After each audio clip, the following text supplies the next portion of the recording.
Maxime avait toujours été un homme ambitieux. Issu d'une famille modeste, il n'avait jamais eu de rêve plus grand que celui de réussir.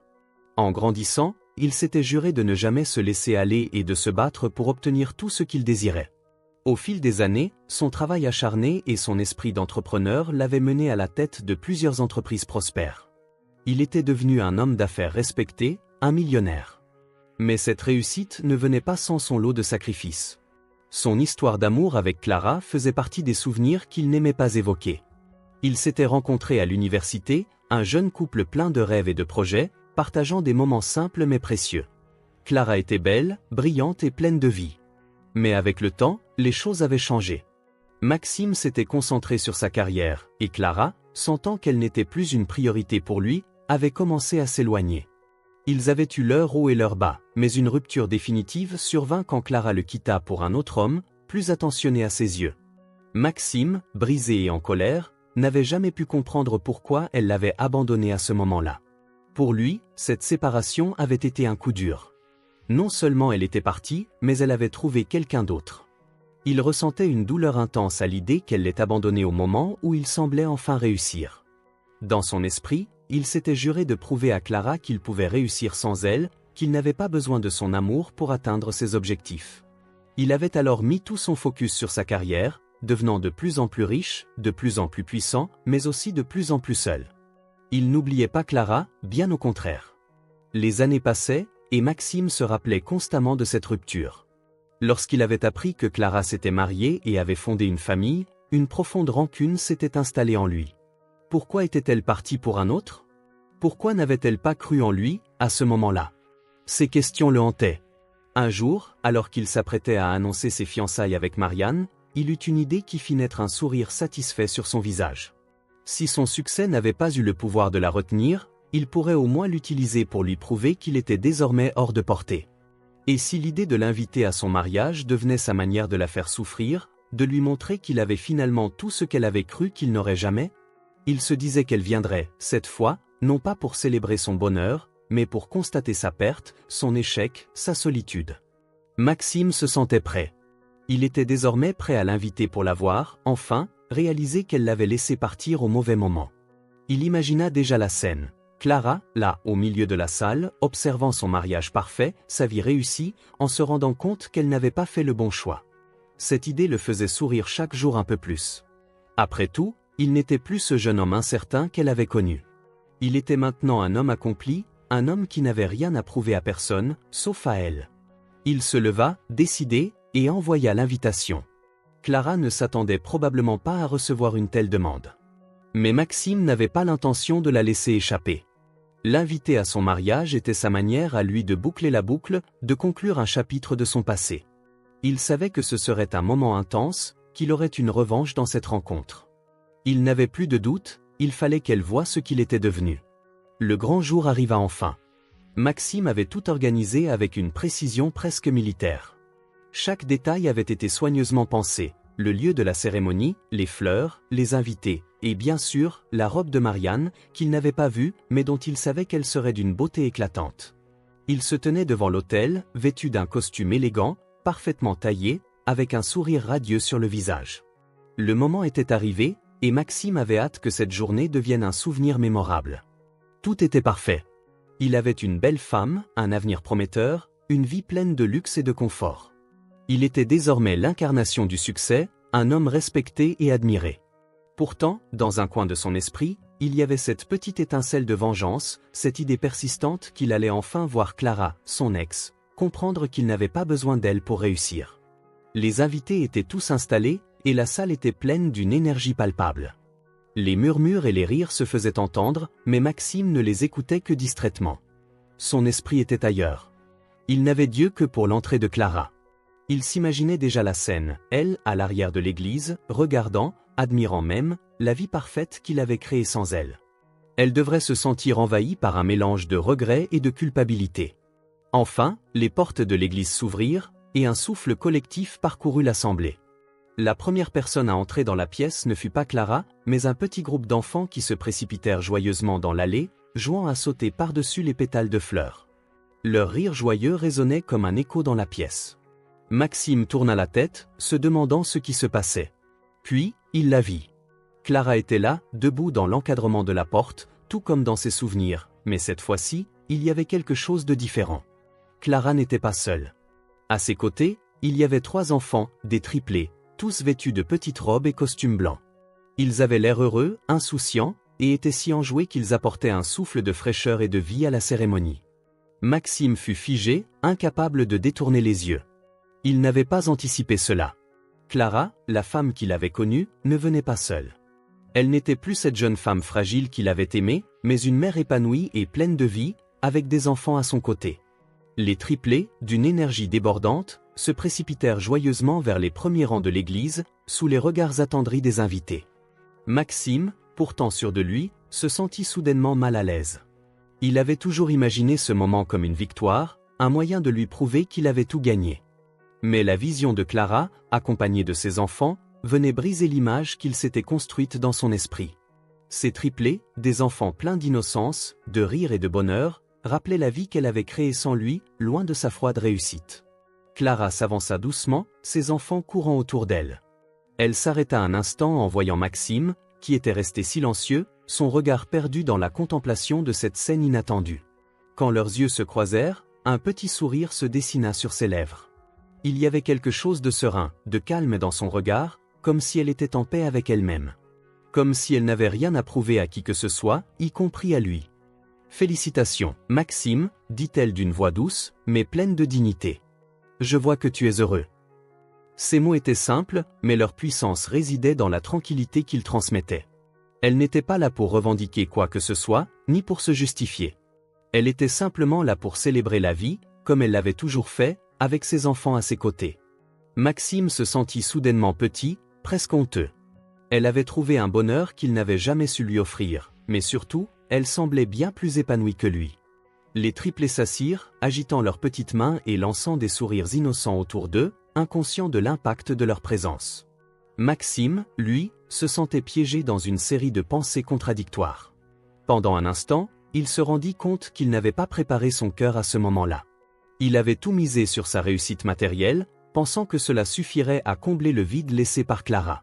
Mais maintenant, face à cette scène de bonheur simple, il comprenait que le véritable succès ne résidait pas dans l'argent, ni dans les biens matériels, mais dans les relations humaines, les moments de partage, et surtout, l'amour. La cérémonie se poursuivit, mais Maxime n'arrivait pas à se concentrer sur ce qui se passait autour de lui. Il était encore sous le choc de la surprise que lui avait réservée Clara. Les rires des triplés, la joie évidente dans leurs yeux, et cette scène en elle-même, le tiraient de son état de déconnexion. Un malaise s'installa doucement en lui, une sensation de vide qu'il n'avait pas prévue. C'était comme si quelque chose en lui s'était effondré, et il n'arrivait pas à comprendre ce qui venait de se passer.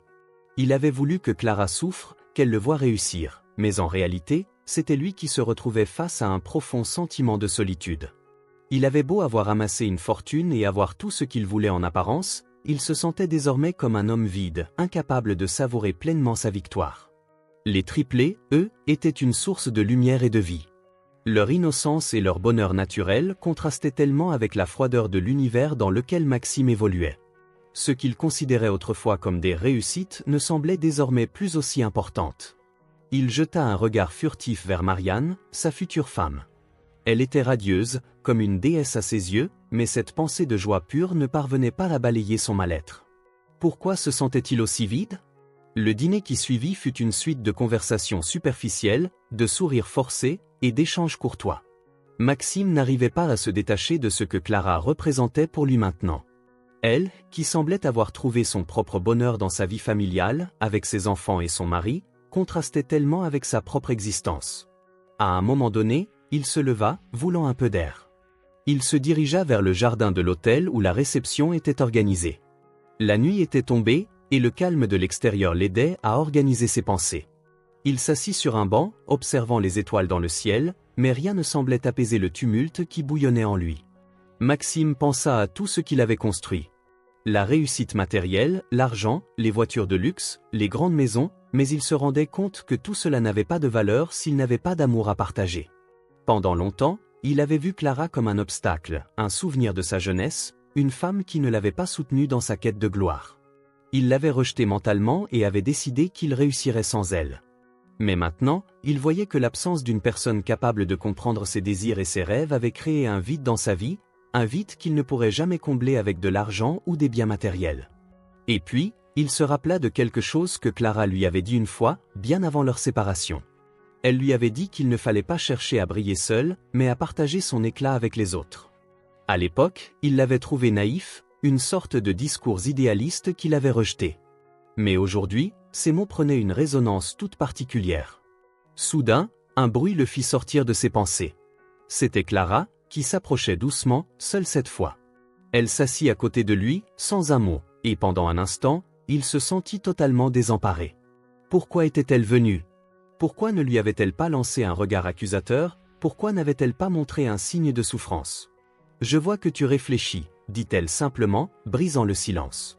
Tu as tout ce que tu voulais, Maxime. Mais as-tu ce que tu as vraiment désiré? Elle posa son regard sur lui, d'un calme serein. Parfois, on court après des choses qui nous semblent essentielles, mais une fois qu'on les a, on réalise qu'on s'est trompé de direction. Maxime la regarda, ses yeux cherchant une réponse qu'il ne pouvait pas trouver.